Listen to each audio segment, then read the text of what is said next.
What's up, guys? It's Local Bulls fan. Free agent signings is just a couple days away, and honestly, I can't wait like everybody else. So, right now, I'm going to break down the shoulds and shouldn'ts for the Bulls. What they should do, what they shouldn't do in free agency, what our needs are, every aspect. Try to give my take on it. Let me know yours, and we'll go from there. So, overall, the Bulls didn't do much in the two of the three main transaction periods that are in the league. Trade deadline, we just signed Pat Bev, which was a great signing. I actually do like it. Worked out very well for the Bulls, honestly. Better than a lot of people remember, but I definitely enjoyed having Patrick Beverley here. Draft night, we traded into the draft, got a second round pick. He was, Julian Phillips is solid. Obviously we got to see how he is on the floor. But overall, y'all already know what I gave draft night. Solid overall. Now free agency. Free agency is where they plan on making most of their moves, whether it be trade, signing, things of that. So with the limited amount of cap space we have, because we gotta bring Matt Vooch, Kobe White, and Io, there's only so much of the Bulls to address.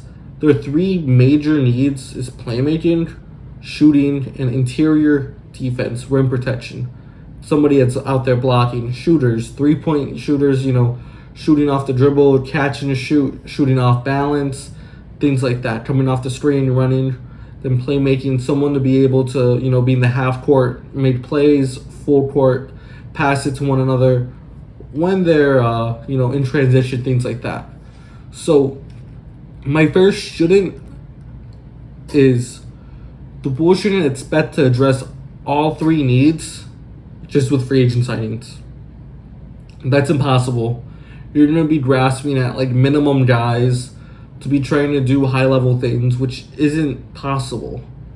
As a collective, if you bring in a group of players that can support with one of these aspects, you're going to get better. But if it's quality over quantity, but not in the sense because you need more quantity of the same thing, in my opinion. They got to go after 3-point shooting. Just quality and quality 3-point shooters versus rim protection, playmaking, things like that. Because obviously we're hoping for Andre Drummond to opt in. Hopefully he does, so we don't really have to look elsewhere, and that'll be a discussion for another day. But then for the playmaking, why I wouldn't want that to be addressed is because if you think about it, Lonzo Ball did a lot, and this is my second point. You're not going to find a carbon copy of Lonzo Ball. That's impossible. With his defense guarding 1 through 4, his Hail Mary passes, everything. You can't replicate that. But what you can do is start preparing. Start looking at you brought in Peter Patton for a reason. Kobe, once you sign him, you gotta let him know, hey, we want you starting. Tell Billy, both of them gotta lock in. Really look at how they want to run the offense, how he wants a point guard. Because Billy very much leans on his point guards a lot in every offense and every team he's been on. He leans on the lead guard. And I just wouldn't want there to be a minimum guy again to be signed and hopefully, helps out. Just, if it's not a major player, I don't see them coming in and changing much. I don't want Javon Carter to come in starting. I just feel like everything will be another Goran Dragic 2.0 experience. But if they come in a lesser role like Pat Bev or let's say Gabe Vincent, then I could really see it. And on to the third point. I don't want to overpay for a vet who's still living off of his reputation, off of, let's say, one playoff series. That's sort of why I have Gabe Vincent on there, because I don't want us to get, caught up with the idea of him having, just a great solid season and an even better playoff performance. Because let's be honest, Miami Heat Gabe Vincent is going to be a lot better than the Chicago Bulls Gabe Vincent, just because of Eric Spoelstra. And it's a lot to put on for, a player that's sort of a backup, in my opinion, needing to take over for a lead guard. That's a lot to put on his shoulders. However, if you do bring him, pay him more than the minimum, obviously. Let's say he loses out on money for Miami. They get Damian Lillard or another high-level point guard they've been wanting. Then sure, because every other team's trying to grasp at, the bigger names too. So let's see if he could come in, balance well in the backcourt, things like that. but I just don't want to overpay for a guy like Jay Crowder and Dylan Brooks, who just live off their name, having being more well known. But then when you watch them, they're not really stoppers. They aren't the greatest 3-point shooters either. Like, Jay Crowder's great. He's by all means better than Dylan Brooks, but by elite, Jay Crowder's not a sniper, and Jay Crowder's not a stopper either. Let's be clear with that. So overall, I definitely just want the Bulls to look, really evaluate these guys, bring them in to play a role, like 3-point shooting, but don't use them as a crutch and expect them to solve all of our problems. Because unless you're trying to make a big move, which I don't think they are, you're going to have to work OT internally to get your young guys into shape to, be a cohesive team. Because every team's getting better in the East. And it's important the Bulls do the same too. To not just keep up, but to be better. Because you saw with the Knicks last season, they added Brunson. Boom. Playoff team. Sacramento, second in the West. Just overall great. We gotta have that, mindset of how can we turn things around. Because overall, DeMar, Zach, Vooch, they're all good players. And I like our young core. But it's time, how do we let them mesh together? How do we have these storylines, come together? How can they support one another? Alright guys, so when I wrapped up the video, I finished editing and stuff, I was like, you know what? It felt like something was missing. It definitely felt like something was missing. And you know what? I decided to make a list of top 5 free agents I would like the Bulls to pursue to address, some of our needs. My first free agent is Dante DiVincenzo.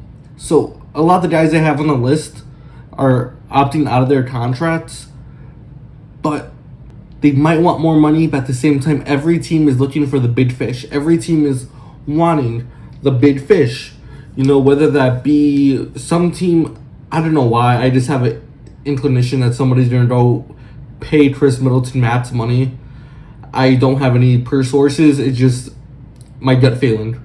But anyway, there's Kyle Kuzma, Clippers want to retain Russ, all that, So I feel like Dante DiVincenzo, with the Warriors being, an over-the-cap team, big spender, they're going to try to, gradually build down. And DiVincenzo is one of those guys where the Warriors could afford losing, but something like the Bulls just swoop in and offer him, with that mid-level exception, decent money. And I feel like DiVincenzo will be great helping out with the shooting, wing depth, things like that. My second player, Jalen McDaniels, not Jaden from the Minnesota Timberwolves, but the one that was traded to the 76ers. Jalen is definitely like an AK type player in the sense of, long, athletic wing, could bring the ball up, shoot the ball a little, defend, things like that. He's a light version of his brother, Jaden. So I can definitely see the Bulls swooping in. The 76ers again, championship aspirations. They might be able to afford to lose a Jalen, while the Bulls could swoop in right away and definitely pay him some. Hopefully we had some money to play with. Hopefully, he might be sold on opportunity, but I could definitely see him come in, help out with shooting, things like that. Diamond in the rough type guy. Next one I have is Javon Carter. Javon Carter can help with the playmaking. Great 3-point shooter. He'll look great right next to Io, or Caruso, things like that. Overall, just a guy that can fit in with this team. A great veteran, savvy point guard, because Patrick Beverley wants 20 mil. He wants the bag. Bulls can afford that. But maybe Javon Carter, if we could price him a little bit more, because again, the Bucks got beat by the 8th seed in the first round. All these teams are going to be going for the big ticket items. So they might lose out on a Javon Carter. They might be able to afford to. Let's see if the Bulls can, one man's trash. Well, these players are not trash by any means. These are great NBA players. Definitely solid role players. I wouldn't have them on the list if they were trash. Another team's gold. But anyway, another player I have is Matt Strus. Again, the Miami Heat are waiting for that star, waiting for Dame. But they might go and try to get another star. They have 2 horrible contracts. I never understood the hype with Kyle Lowry. He's a solid player, but I just don't, right now, I don't see him being, a guy that's gonna get 30 mil, let alone anything above double digits. But they got him on the books. They got Duncan Robinson on the books. They still got to pay Gabe Vincent. I talked about him earlier. You know, maybe they keep him, maybe, but I don't. They're gonna lose somebody. They can't afford to retain everybody with the new CBA. Nobody's trying to be stupid like the Suns. But let's see, you know, maybe a reunion can happen if the Bulls have the right money. Price them in. Again, 3-point shooting, just all that all around.